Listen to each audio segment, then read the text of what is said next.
build our bird list this summer, I am pleased to be joined today with Maine Audubon Sally Stockwell. And Sally, you have a knack for some awesome bird calls in previous seasons. And today we are talking about a flycatcher, the great crested flycatcher to be exact. First of all, a couple different flycatchers in Maine, right? Yes, we have several different flycatchers in Maine.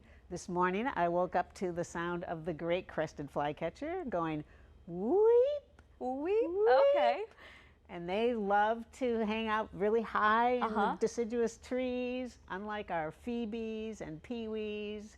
And so we do have some photos submitted by Connor Fox, my friend who's actually from Ohio, a birder there, of the great crested flycatcher. So what is the peewee and phoebe? Those are the other ones you said? Phoebes are really common. Many of you have seen them in your backyards. They like to nest out over your doorway or under the garage, and they sound a lot like their name. Phoebe, Phoebe, Nice.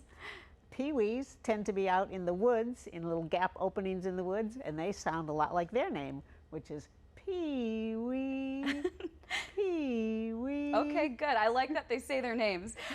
The great crested does not. It just says weep. That yellow stomach is what I notice it. When the sun is shining on the birds at the top of the trees, you see the little crest on their head, and then that yellow on the breast. I think they're really beautiful birds. Are there any cool facts about the great crested that we need to know? I know they breed here in Maine, right? They're pretty common throughout the eastern U.S. They're one of the few birds that hasn't actually lost population in the last 50 years, unlike many of our other species, so they're doing okay. Nice. They get along with people relatively well. You'll see them on the edge of your yard or woods, or on between two different types of vegetation in parks. And where do they nest, Sally? But they are unusual. They nest in cavities, so up to 10 inches deep in an old apple tree or a dead decaying tree. So keep those dead trees, they're really important. Awesome. Okay, I love to learn about this bird. Thank you, Tony Jadaro, for also submitting photos of the great crested flycatcher.